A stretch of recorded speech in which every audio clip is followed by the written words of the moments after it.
Hvaležno pozdravljeni, dobrodošli. Danes sem resnično hvaležna, da z mano sedi izjemna ženska, zelo dobro poznana v našem prostoru. Verjetno ste zanjo slišali, kakšne nenavadne paranormalne sposobnosti dejansko ima, kako vidi energijsko polje, bila pa je tudi svetovalka pokojnega Tomaža Humarja. Danes bomo govorili o tem, kakšna je aura našega planeta, kje so tiste točke, na kakšen način moramo to razumeti, pa bomo mogoče vstopali v naravo, v gozdove, na hribe, na gore, z majčkeno drugačnim zavedanjem. Lepo pozdravljeni, dobrodošli, Nataša Pergar, raziskovalka biopolja in aure. Torej, naša Zemlja je en organizem in ima, kakor človek, svoje čakre. Da bi prav raziskovala Zemljo, nisem. Zato, ker v tem našem prostoru, kjer sem se pač rodila, raziskujem aure ljudi. Zadnje čase, zadnje leta, desetletja nazaj, tudi rastline, živali in vse zadnje tudi gore. Se pravi, različni predeli imajo različno auro. Ni ravno tako različna. Dobro. Zato, ker energija, tako kot jo jaz vidim, je vse posod, kjerkoli sem bila, modre barve. Okay.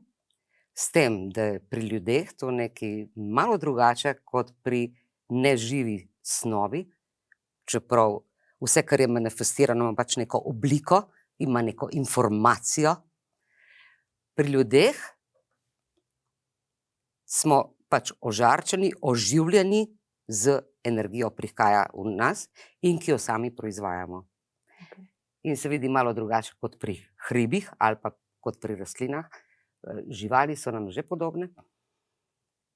Se vidi kot modra in zraven utripa srebrna, pri ljudeh, ki so zelo ozaveščeni, pa tudi zlata barva.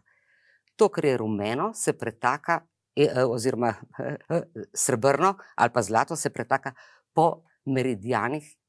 Aha. In se odlično da razbrati. In to sami vidite s prostim očesom, torej brez pomoči Kirlianove kamere in drugih tehnologij? Brez. V glavnem, Kirlianovo kamero imam tudi jaz doma, ampak on te star aparat, še klasičen, ki je film, pa razvijalec, pa fiksir, pa tako, ja. Tudi. Kdaj ste pa odkrili ta svoj dar, da se vam je začela aura prikazovati? Verjetno so mislili, da je z vami nekaj fajn narobe, če se to dosti hitro ugotovili. Zelo hitro, ja. Kmalu potem, ko sem znala jaz govoriti, sem doma pač povedala, pa še to, pa pri našemu psu, kaj se vidi, pa pri mami, pa pri bratih. Ja, so rekli, tle pa nekaj ne bo v redu. S to punco bojo pa nekakšne težave. In potem so me pač peljali k zdravniku normalno. Takrat se bi najbrž tudi danes, a ne? Na pregled oči. In potem sem šla pač k okulistu, kot majhen otrok. Pregledali vse, kar je pač potrebno in niso ugotovili nobenih napak. Potem pa so bili moji starši tako pametni, da pravzaprav so mi dovolili, da sem jaz govorila, pa to je tako, pa to tam vidim, pa to tam vidim. Niso preveč komentirali, ampak so mi pa povedali, da okrog pa ne tega govoriti. In potem s časoma, ko sem začela že malo bolj razumeti stvari, razmišljati, sem potlačila. To pomeni, nekako že takrat sem vedela, če sem nekaj malo bolj skoncentrirana, se pa začne neka ozadje pojavljati, nekaj okrog vsakih živih in neživih predmetov in ljudi. In enostavno moram pozornost usmeriti drugam, slika še nekaj časa ostaja, potem pa zgine. Tehnika preživetja. Tehnika preživetja, vedno deluje, ne? Ja. Zdaj pa mi se lahko preselimo, pa zamenjamo službo, ampak sebe pa zmeraj zraven vzamemo, ne? Ja, ne? To je res neverjetno. Kdaj ste potem to sprejeli kot dar in začeli pomagati drugim? V glavnem, življenje je učilnica. In nam nasproti pripelje ljudi, ki so odlični učitelji, ampak imamo pa največ dela. To pomeni. Učitelji tudi, ne? Ja, predvsem učitelji, ne? V glavnem začnemo dojemati življenje kot eno samo katastrofo. In nekako nisem bila zadovoljna s tem. Dejstvo pa je, da sčasoma, počasi, že tam malo po puberteti, se je spet pojavilo po noči, ali pa preden sem šla spat, ko sem se lepo umirila, najprej barva, ali je bila modra, kar naenkrat čez vse je bila vijolična, potem je bila tudi zlata, rumena in vsred tega oko. Wow, ok. Ja, To je pa že mal. na začetku je bilo malo srhljivo, potem pa skozi manj, zato ker sem dobivala tudi neka taka navodila, naj se ne bojim, pravzaprav, ne? Mir. Tako da to je še danes. Ampak kdaj ste Ne. pa ugotovili, da to, kar vi vidite, da obstaja cela znanost za tem in da v bistvu je to aura? Kdaj ste prišli Je. do tega? Dolgo je trajalo. Ni bilo literature. Spraševala okrog, nobeden nič ni vedel. Sem rekla, Nataša, ti imaš še vedno probleme najbrž z očmi. Dokler, mislim, nekje po letu 80, sem nekje jaz zasledila neko knjigo. Lead Better, Visible and Invisible World. Mislim, meni se je odprl univerzum takrat. Bi rekla. V bistvu ste se verjetno počutili, kot kar. Se končno. Mislim, to je to. Ampak, dobro, to je bilo samo ena potrditev, Nataša, s tabo nič narobe, samo nekaj se v tebi pač nahaja. Čemu? Kaj narediti zdaj s tem? Se nisem vedela. In potem se kanaš. Najbolj, da začnem jaz nekje na začetku. To pomeni, začni kaj čitati, začni spoznavati kakšne ljudi, mogoče vejo več kot ti. Nekam se vključi. In potem šla jaz, bila v Ljubljani, šola ezoterike. 3 leta sem tja hodila. Pa teozofija. Mislim, stare vede.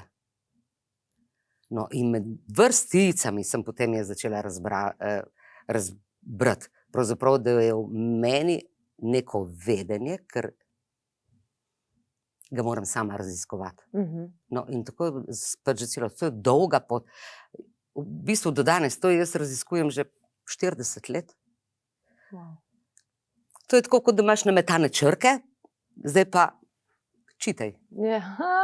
Kaj boš prebral? Tudi Tomaž Humar vam je prišel na pot. Ja. Zelo veliko ste mu sodelovali, tudi Ja. na ekspedicijah ste bili zraven. Ja. Se pravi, kakšno vlogo ste imeli tam? Jaz sem bila zadolžena pravzaprav za neko psihično stabilnost vseh članov odprav. Ker pravijo, ne, da ni finta v kondiciji fizični, da je v Ne. psihi finta. Ne? Zdrav duh v zdravem telesu, a ne? To pomeni naravnanost, kar spet pomeni čustva, misli in posledično fizično telo, kako odreagira. Ja, to je zelo pomembno. Ampak takrat, ko se mu je zgodila tista Ja. usoda, je bilo kaj videti, je kaj nakazovalo, da bi lahko se neharmonično iztekel? Bilo, ja. Aha. Bilo. V glavnem, če še nekaj o teh barvah povem, ne? Ja. Ker je, to je, ni nekaj, kar se da naučiti, da ti bi nekdo povedal, da nekje nekaj piše. Mislim, takih učbenikov ni. To pomeni, jaz sem pogledala, 5 let sem opazovala ljudi, 5 let, da sem si sestavila svojo abecedo.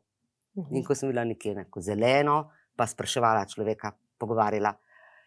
Da ste začeli povezovati? Ja, seveda. Se pravi, ta je bolan. Okay, ta je. Ja, se ne gre tako preprosto. Ne? Okay. Ta je bolan. Mislim, pomen barv, ne? Zato ker barve so vibracije in so informacije. To pomeni, ko jaz nekoga pač pogledam. So različne barve v njem. In da sem jaz znala povedati, kaj človeku pravzaprav je, ja, pa se nisem mogla reči, sam pošlo, tam imaš nekaj rumenega, tam je nekaj zelenega in kaj se ne človek s tem pomaga. Ja, tudi jaz si ne bi mogla nič pomagati. Ne? To pomeni, toliko in toliko ljudi pregledati. Si napisati, ta ima te težave, se vidi v taki barvi. Nekdo drug je imel čisto druge težave, pa so se ravno take barve pojavljale, ampak za eno drugačno nianso. Mislim, dela je bilo ogromnega. No? Mislim, če me ne bi gnala neka ne moja sila, ampak neka druga, ne, Mhm. bi se že zdavnaj ustavila in bi rekla, jaz se tega pač ne grem več. Ne.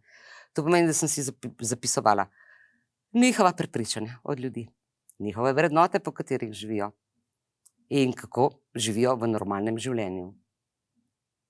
In potem sem začela sestavljati besedo.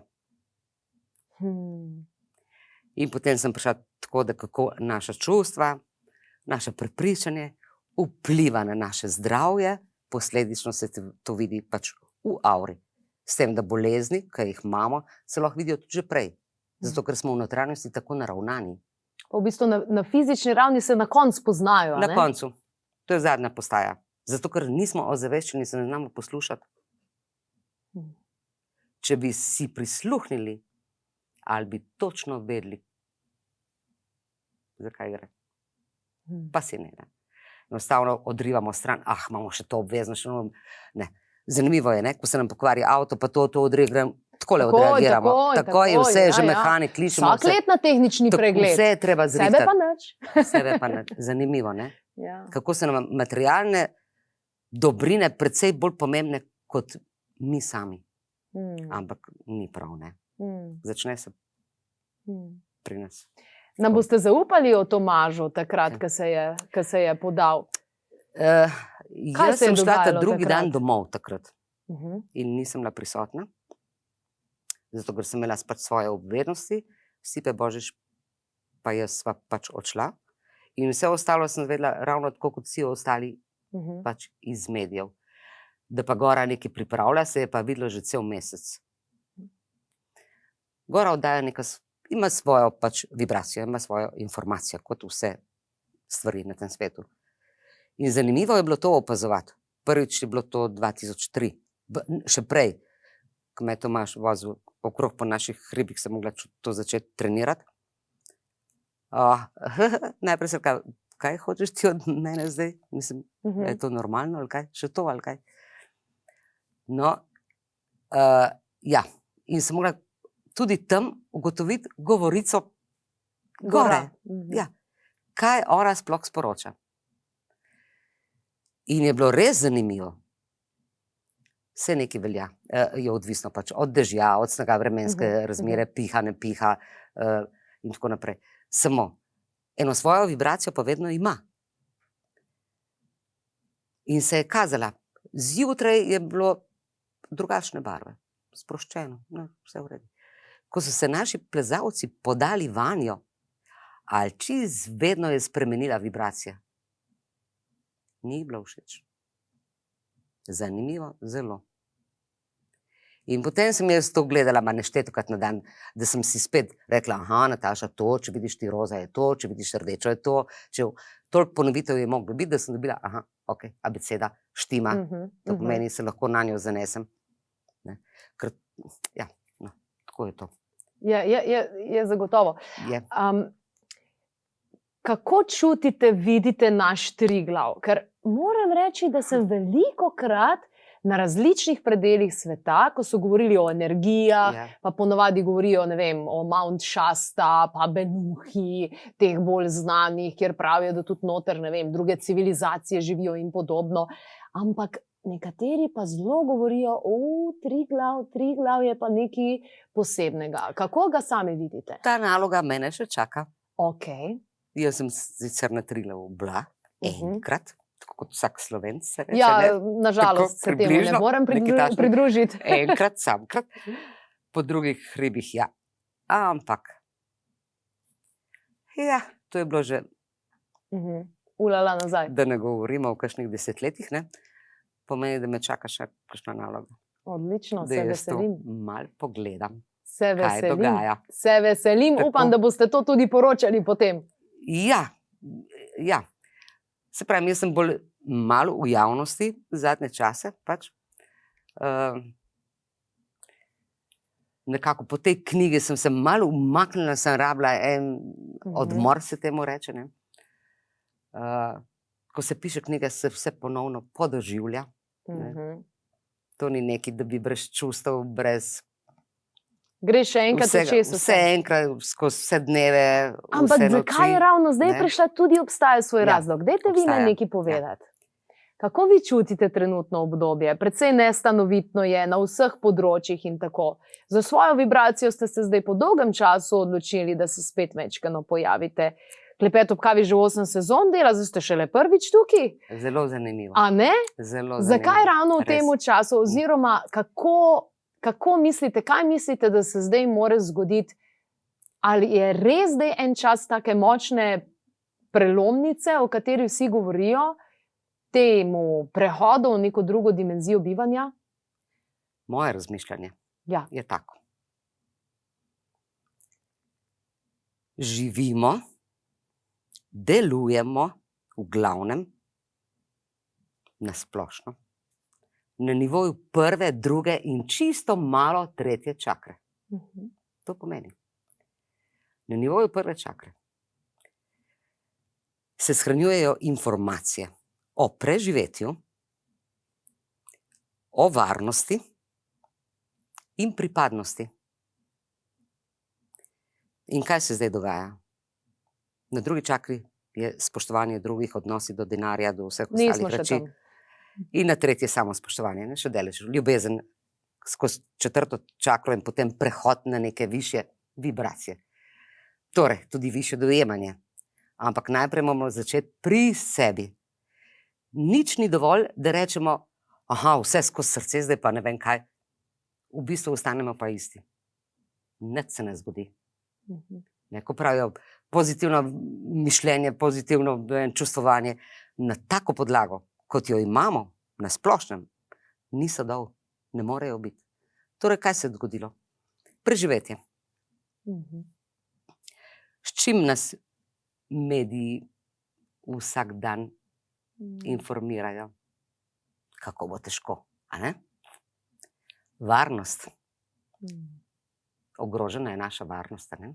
Zdaj se kaže v zadnjih dneh še posebej. Kako bomo preživeli? To pomeni, komu bomo pripadali. Če nekomu pripadamo, pomeni, da nam bo nudil varnost in da bomo imeli za preživetje. Od koga je zdaj odvisno, kaj bomo naredili naprej. Zato zavest ni še na taki ravni. In zato govorijo o propadu, ne vem kaj še se. Skrajni čas je, ampak res ne. Da rečemo sami sebi, dovolj je tega, dajmo se spoznati. Človek mora sam sebe poznati. Mora vedeti, kakšna prepričanja ima, po kakšnih vrednotah živi, kako se mu to kaže v življenju, kakšno vedenje ima kot posledica vsega.